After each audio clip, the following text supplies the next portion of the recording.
BMTC bus ಚಾಲಕ ನಿರ್ವಾಹಕರಿಗೆ ಭಯವೋ ಭಯ.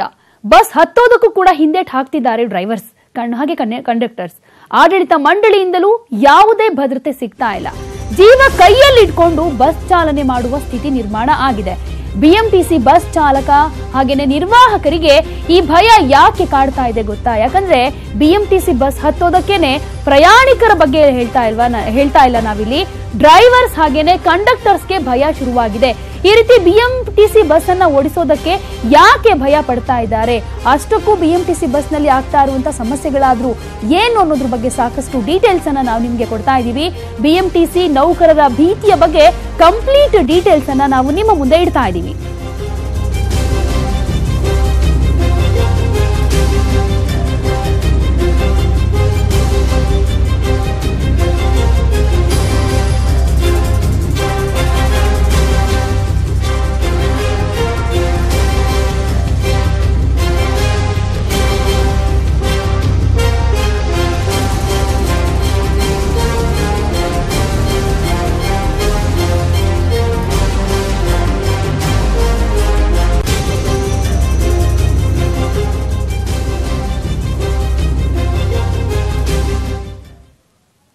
ಹಾಗಾದ್ರೆ ಬಿಎಂಟಿಸಿ ನೌಕರರ ಭೀತಿಗೆ ಏನ್ ಕಾರಣ, ಏನ್ ಸಮಸ್ಯೆ ಆಗ್ತಾ ಇದೆ ನೋಡೋಣ.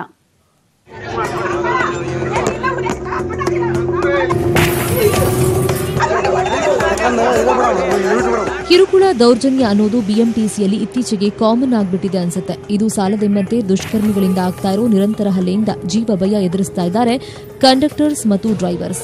ಇವರ ನೆರವಿಗೆ ಬರಬೇಕಾದ ಆಡಳಿತ ಮಂಡಳಿ ಕಾಟಾಚಾರಕ್ಕೆ ಕಂಪ್ಲೇಂಟ್ ಕೊಡಿಸಿ ಕೈ ತೊಳ್ಕೊಳ್ತಾ ಇದೆ. ಇದು ನೌಕರರಿಗೆ ಬೇಸರ ತರಿಸಿದೆ. ಇತ್ತೀಚೆಗೆ ಒಂದೇ ವಾರದಲ್ಲಿ 3 ಕಡೆ ಕಂಡಕ್ಟರ್ ಹಾಗೂ ಡ್ರೈವರ್ಸ್ ಮೇಲೆ ಹಲ್ಲೆ ನಡೆಸಲಾಗಿತ್ತು. ಬಸ್ಗೆ ಅಡ್ಡಲಾಗಿ ಬಂದಿದ್ದನ್ನು ಪ್ರಶ್ನಿಸಿದ್ದಕ್ಕೆ ಎಲೆಕ್ಟ್ರಾನಿಕ್ ಸಿಟಿ, ಶಾಂತಿನಗರ, ಎಚ್ಎಸ್ಆರ್ ಲೇಔಟ್ನಲ್ಲಿ ಹಲ್ಲೆ ಮಾಡಲಾಗಿತ್ತು. ಇದರಿಂದಾಗಿ ಕಂಡಕ್ಟರ್ಸ್ ಹಾಗೂ ಡ್ರೈವರ್ಸ್ ಜೀವ ಭಯ ಎದುರಿಸ್ತಾ ಇದ್ದಾರೆ.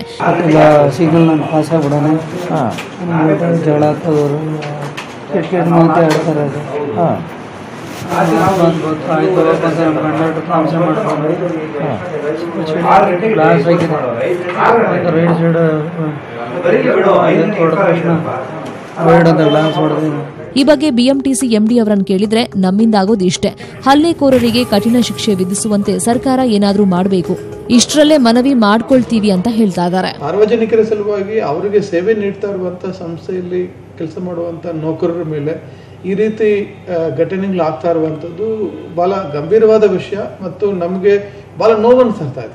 ಅಧಿಕಾರಿಗಳಿಗೆ ಏನಾದ್ರೂ ಆದ್ರೆ ವಿಲವಿಲ ಒದ್ದಾಡಿ ಅವರ ನೆರವಿಗೆ ಬರೋ ಆಡಳಿತ ಮಂಡಳಿ ಡ್ರೈವರ್ಸ್, ಕಂಡಕ್ಟರ್ಗಳ ಮೇಲೆ ಮಾರಣಾಂತಿಕ ಹಲ್ಲೆಗಳಾದ್ರೂ ದೂರು ಕೊಟ್ಟು ಕೈ ತೊಳ್ಕೊಳ್ತಾ ಇರೋದು ವಿಪರ್ಯಾಸ ಅಂತಾರೆ ಯೂನಿಯನ್ ಪದಾಧಿಕಾರಿಗಳು.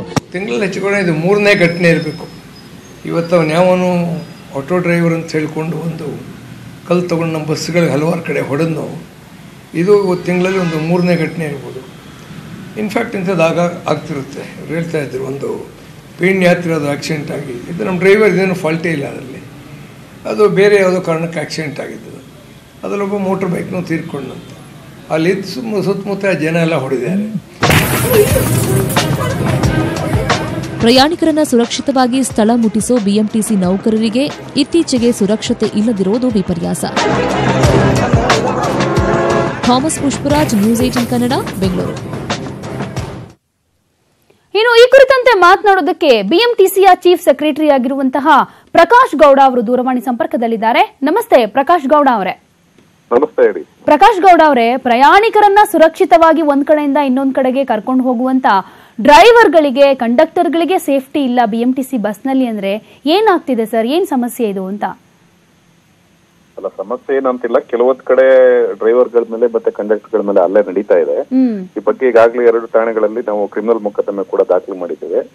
ಯಾರಿಗಾದ್ರೂ ಏನಾದ್ರೂ ಡ್ರೈವರ್ಗಳಿಂದ ಅಥವಾ ಕಂಡಕ್ಟರ್ಗಳಿಂದ ತೊಂದರೆ ಆಯ್ತು ಅಂತಂದ್ರೆ ನಮ್ಗೆ ನೇರವಾಗಿ ಲಿಖಿತ ದೂರನ್ನ ಸಲ್ಲಿಸಬಹುದು, ಅಥವಾ ಅವ್ರೇನಾದ್ರೂ ಬೇರೆ ರೀತಿಯ ತೊಂದರೆಯನ್ನ ಕೊಟ್ರೆ ಸಂಬಂಧಪಟ್ಟಂತ ಪೊಲೀಸ್ ಠಾಣೆನಲ್ಲಿ ಕೂಡ ದೂರನ್ನ ದಾಖಲು ಮಾಡಬಹುದು.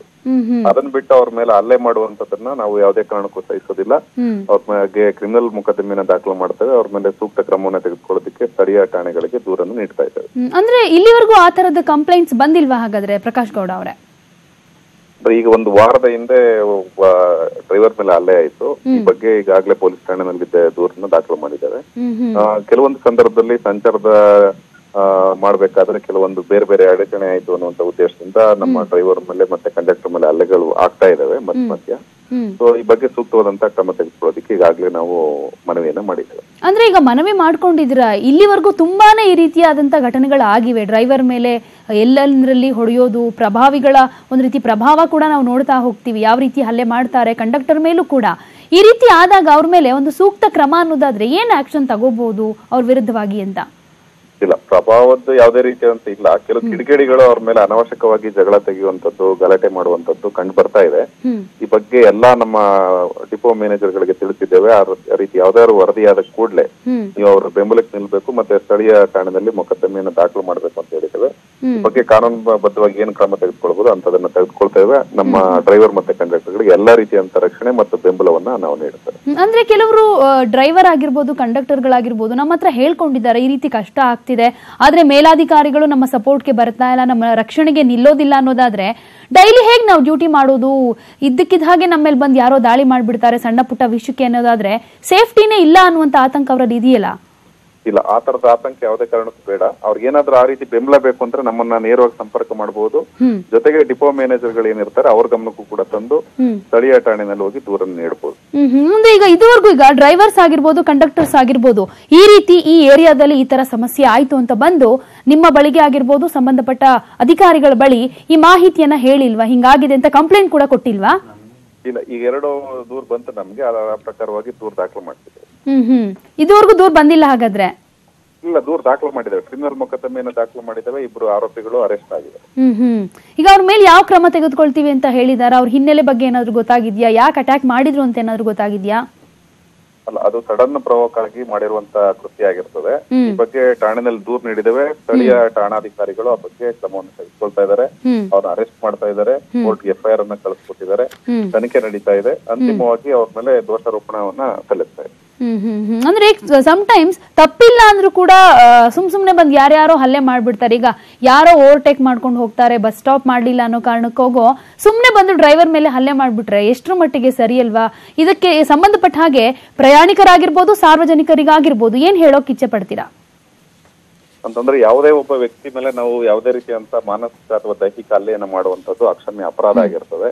ನಮ್ಗೆ ಏನಾದ್ರು ಆ ರೀತಿ ತೊಂದರೆ ಆಯ್ತು ಅಂತಂದ್ರೆ ಅವ್ರು ನೇರವಾಗಿ ಬಂದು ಮಾತುಕತೆ ಮೂಲಕ ಅವರ ಸಮಸ್ಯೆಯನ್ನ ಬಗೆಹರಿಸಿಕೊಳ್ಬೇಕೆ ವಿನಃ ಅನಾವಶ್ಯಕವಾಗಿ ಕೈ ಮಾಡುವಂತ ಮಟ್ಟಕ್ಕೆ ಇಳಿಬಾರ್ದು. ಯಾರೇ ಆಗಿರ್ಲಿ, ಯಾವುದೇ ವಿಚಾರಗಳಾಗಿರ್ಲಿ. ಏನಾದ್ರು ತೊಂದರೆ ಆಯ್ತು ಅಂದ್ರೆ ಸಂಬಂಧಪಟ್ಟವ್ರು ದೂರ ನೀಡಬಹುದು ಅಥವಾ ಅವ್ರ ಮೇಲೆ ಅವ್ರಿಗೆ ಎಚ್ಚರಿಕೆಯನ್ನ ನೀಡಬಹುದು. ಓಕೆ, ಧನ್ಯವಾದ ಪ್ರಕಾಶ್ ಗೌಡ ಅವರೇ, ನ್ಯೂಸ್ 18 ಕನ್ನಡ ಜೊತೆ ಮಾತನಾಡಿದ್ದಕ್ಕೆ. ಈ ಬಗ್ಗೆ ಮಾತನಾಡೋದಕ್ಕೆ ಚಾಲಕರಾಗಿರುವಂತಹ ಮಹೇಶ್ವರಪ್ಪ ದೂರವಾಣಿ ಸಂಪರ್ಕದಲ್ಲಿದ್ದಾರೆ. ನಮಸ್ತೆ ಮಹೇಶ್ವರಪ್ಪ ಅವರೇ. ಮಹೇಶ್ವರಪ್ಪ ಅವರೇ, ನಿಮ್ಗೆ ಈಗ ಬಸ್ ಓಡಿಸುವಂತ ಟೈಮ್ ನಲ್ಲಿ ಯಾರಾದ್ರೂ ನಿಮ್ಮ ಮೇಲೆ ಹಲ್ಲೆ ಮಾಡಿದಂತ ಉದಾಹರಣೆಗಳಿದ್ಯಾ? ಆ ರೀತಿ ಏನಾದ್ರು ಪ್ರಾಬ್ಲಮ್ಸ್ ಆಗಿದ್ಯಾ ನಿಮ್ಗೆ? ನಮಗೆ ಹಲ್ಲೆ ಮಾಡೋದಕ್ಕಿಂತ ನಮಗೆ ಕ್ಲಾಸ್ರಿಗೆಲ್ಲ ಕಲ್ಲು ಹೊಡೆದಿರೋಂಥದ್ದಿದೆ. Okay okay. ಬರೀ ಕ್ಷುಲ್ಲಕ ಕಾರಣ ಏನಂದ್ರೆ ಈಗ ಬಸ್ ಸ್ಟಾಪ್ ಅಲ್ಲಿ ನಿಲ್ಸಿರ್ತೀವಿ, ಸೈಡ್ ಕೊಟ್ಟಿಲ್ಲ, ಸೈಡ್ ಬಿಟ್ಟಿಲ್ಲ ಅಂತ ಹೇಳ್ತೀವಿ.